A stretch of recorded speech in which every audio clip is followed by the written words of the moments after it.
como país vecino hemos estado muy pendientes de lo que pasa con Argentina a propósito de un ajuste desesperado, porque fue una forma de instalarlo además del gobierno de Mauricio Macri, un ajuste a propósito de resultados económicos que venían teniendo. Inflación, una baja tremenda del peso argentino respecto al dólar, y eso provocó medidas muy fuertes. Una de ellas fue reducir la cantidad de ministerios, o sea, el aparato público argentino, y la otra subir impuestos a la exportación, entre algunas de las medidas. Queremos saber cuánto de esto sirve, cómo está Argentina a días de que se tomara una decisión como esta, y si se puede proyectar esta nueva crisis que pasa al país trasandino de aquí a los próximos meses. Es por eso que estamos aquí en Clever con Pablo Lacoste. Él es especialista en temas internacionales, académico de la USACH, es argentino además. Pablo, ¿cómo estás? Muchas gracias por acompañarnos. No, gracias a ustedes por la invitación. Bueno, lo primero, el anuncio de Mauricio Macri, que mirándolo desde el otro lado de la cordillera, cuando se anuncia una reducción desde 22 a 10 ministerios, uno de verdad que no se puede imaginar algo así en la cabeza, o que pasara, por ejemplo, acá. Bueno, eso más otras decisiones que se tomaron y que él mismo las anunció como casi medidas urgentes y desesperadas, que han provocado en estos días en Argentina. Mire, hay que entender la profundidad del problema de Argentina. Argentina tiene hace 75 años un problema que su moneda pierde valor, deja de existir. La gente ahorra algo y se pasa al dólar. Y además los gobiernos son tremendamente irresponsables en la gestión de los fondos públicos. Entonces hay un problema de déficit fiscal crónico. Esto impide que nadie pueda gobernar. Perdón, esto significa que caen siempre están como cayendo en una crisis tras otra, claro, peligrando una crisis, siempre con, claro, porque con esa tensión. Claro, la cultura es gastar más de lo que se genera, vivir por encima de sus posibilidades.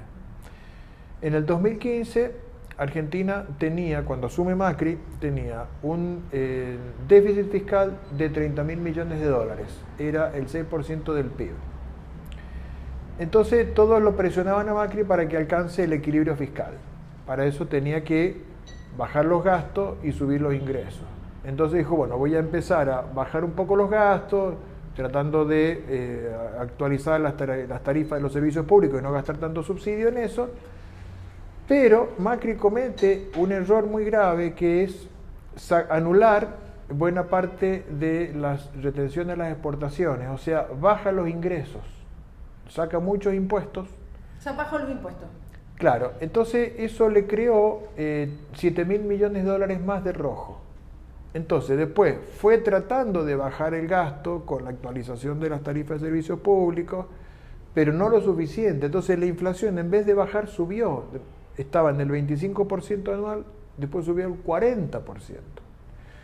Entonces, ¿qué pasa? Tuvo que decir, bueno, ¿cómo licuó esto? ¿Cómo encontró el equilibrio? Entonces pidió créditos externos. Esos créditos los traía en dólares, 30.000 millones de dólares, pero después tenía que pasarlo a pesos para pagarle los salarios a los jubilados y pagar los gastos del Estado. Pero para luego que esos pesos no generen inflación, los tenía que esterilizar vía LEVAX, que eran los bonos del Tesoro. Pero para que la gente quisiera comprarle esos bonos, tenía que dar tasas muy altas. En este momento son arriba del 60%. Y eso después había que pagarlo. Entonces, ¿qué pasa? El gobierno Macri tenía que lidiar con el déficit fiscal más esos 30.000 millones de dólares que pide prestados a una tasa de un 6% anual, más lo que tenía que pagar de interés por las LEVAC. Entonces, era una situación de ingobernabilidad desde el punto de vista financiero. Ante esta situación, bueno, el dólar se disparó, subieron las tasas. Entonces, ¿qué es lo que hace Macri? Reconoce el error y vuelve a colocar el impuesto a las retenciones que él mismo había sacado en el 2015.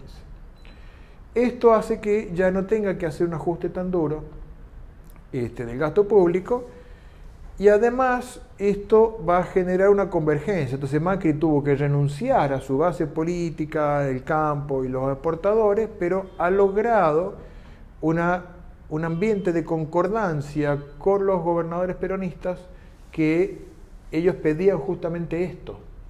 O sea, mientras Macri quería hacer el presupuesto anterior, donde el equilibrio se alcanzaba principalmente con la reducción del gasto público, los peronistas se reunían en la sede del CFI, que es donde ellos se juntan en Buenos Aires cuando están en la oposición, preparando un proyecto de presupuesto paralelo que contemplaba la suba de esos impuestos. Macri lo que termina haciendo es aceptar lo que ellos querían. Entonces, da la sensación que la reunión que va a tener Macri hoy con los gobernadores va a salir bien y que el presupuesto va a ser aceptado, y de alguna manera de aquí al año que viene, cuando tengamos las elecciones, se va a llegar en un ambiente de relativa calma. Porque el mayor sacrificio político lo hizo Macri, de alguna manera, cediendo su proyecto original. Sí, como echándose un poco a su sector encima, claro, porque hace algo que ideológicamente es distinta a la base de Macri, que uno siempre compara con Sebastián Piñera, digamos, como una mirada más de derecha en el sistema, que básicamente una de sus propuestas es bajar impuestos a los que ganan más o tienen más, en este caso, exportadores en Argentina. Ahora, ¿se puede proyectar entonces que haya lo voy a preguntar así, ¿no? Que se tranquilicen los números en Argentina, que haya una cierta estabilidad económica? Yo creo que sí, o sea, de aquí a un año, esto lo que ha hecho Macri con esto es sacrificar su proyecto para ganar tiempo y lograr equilibrios financieros y políticos en el año que le queda de mandato. Creo que ha sido una buena medida, reconoce su error, instala el tema de que lo primero es alcanzar el equilibrio fiscal, no se puede vivir eternamente con un déficit fiscal tan descontrolado, y bueno, terminará su mandato y después vendrá otro gobierno y verá qué es lo que hace. Porque Macri lo que tiene que entender es que primero tiene que alcanzar el equilibrio fiscal y después se elige a qué sector estratégico hay que estimular para que lidere el crecimiento de la economía nacional. Pero si no está asegurado el equilibrio fiscal antes, es imposible, va a fracasar todo. ¿Por qué? Porque viene la inflación, porque se dispara el dólar y porque es ingobernable, digamos. Ahora, la situación en Argentina, ¿cómo impacta a Chile? Nosotros tenemos harta sociedad comercial, digamos. También tenemos harto intercambio de distinto tipo porque, bueno, estamos al lado, ¿no? Entonces, no solamente hay un intercambio comercial que es bien clásico desde Chile hacia el resto de los países, sino también un intercambio de viajes, cultural, en fin. ¿Cómo se afecta la situación en esto específico que ha pasado con Mauricio Macri en estos últimos 2 meses con Chile? Bueno, a Chile le afecta en varias direcciones.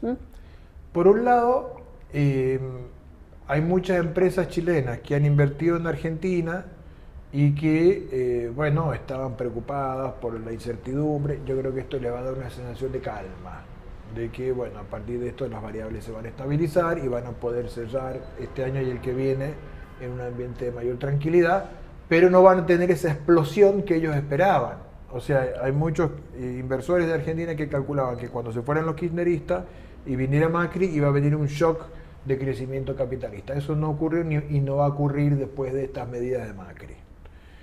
Lo otro es la diferencia de tipo de cambio, va a disminuir radicalmente la llegada de turistas argentinos a Chile y se va a incrementar con fuerza el flujo de turistas chilenos hacia Argentina. Porque ahora a nosotros nos conviene ir para allá porque va a ser más barato que Chile. Claro.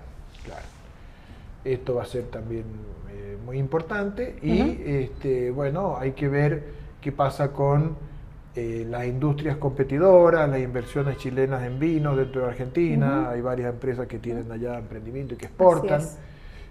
Por un lado se van a ver perjudicadas por este impuesto a las exportaciones, pero en realidad la devaluación favorece mucho la competitividad de las empresas argentinas exportadoras, con lo cual se considera que no se van a ver afectadas por ese impuesto. Ahora, la industria chilena del vino, comparado con la industria argentina del vino, la industria chilena va a seguir teniendo ventajas gigantescas por vivir en un país donde no hay inflación, donde el déficit fiscal está controlado y donde no hay impuesto a las exportaciones y además donde hay tratado de libre comercio que le abren mercados con mucha facilidad a los vinos chilenos. Argentina no tiene nada de eso. Por eso Chile exporta por $2.000 millones y Argentina exporta solo por $800 millones. Entonces, la primacía de la viticultura chilena en el mercado mundial sobre la Argentina, con estas medidas va a mantener la brecha, ¿no? ¿Y qué va a pasar con el futuro político de Mauricio Macri? Porque parte del cálculo previo a que tomara la decisión, y creo, Pablo, que lo has explicado súper bien, que era lo que tenía en sus manos Macri en el fondo, es decir, sigo con mi programa, con lo que le prometí al sector que me apoyó, o hago esto otro, que no es lo que piensan o lo que prometí en mi programa, pero para mantener una estabilidad en Argentina, y optó por lo segundo. Entonces, si bien le puede traer cierta estabilidad, que siempre es bueno para un gobernante, ¿no? Pero respecto al futuro de Macri, que probablemente querría ir a la reelección, ¿qué pasa con eso ahora? Bien, efectivamente, dentro del oficialismo, Macri es el que se postula para ir a la reelección el año que viene, en las presidenciales. No hay otro candidato a la vista, no se ve con claridad. María Eugenia Vidal ya dijo que ella no quiere, ella aspira a la reelección en la provincia de Buenos Aires, ella es la figura más popular, aquí las encuestas están más altas en toda la Argentina, pero ella todavía es muy jovencita, quiere hacer 4 años más de experiencia como gobernadora. Y no hay otro que mida dentro del gobierno. Ahora, Macri tiene también mucha imagen negativa, o sea, él tiene más o menos 1/3 de apoyo y un 55% de rechazo. Entonces, no es un buen candidato. El problema es que no hay otros candidatos competitivos contra Macri, porque, digamos, las fuerzas centroizquierda tradicionales, que es el Partido Radical, están subsumidos y están debajo de la hegemonía de Cambiemos dentro de esta alianza. El Partido Socialista es muy pequeñito. Dentro del peronismo hay un problema muy grave de corrupción, ¿no es cierto? Es muy escandaloso todo lo que se ha destapado de la gestión de los kirchneristas. Y las otras líneas del peronismo no han logrado sacarse de encima el liderazgo de Cristina Kirchner y generar otro liderazgo. No hay ningún peronista que mida fuera de ella. Entonces, estamos viendo una situación muy complicada donde quien más mide en la oposición es Cristina Kirchner, que tiene más o menos 1/3 y 2/3 de rechazo, y el que más mide en el gobierno es Macri, que tiene 1/3 y 50 y tanto de rechazo. Ninguno de los dos podría ganar en segunda vuelta, pero son los dos que están en, digamos, mejores puestos para la primera, pero no se sabe qué puede pasar.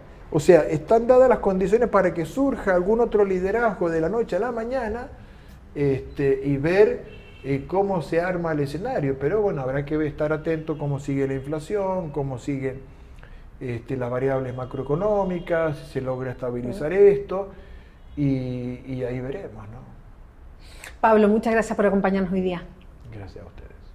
Recuerda www.diarioclever.cl.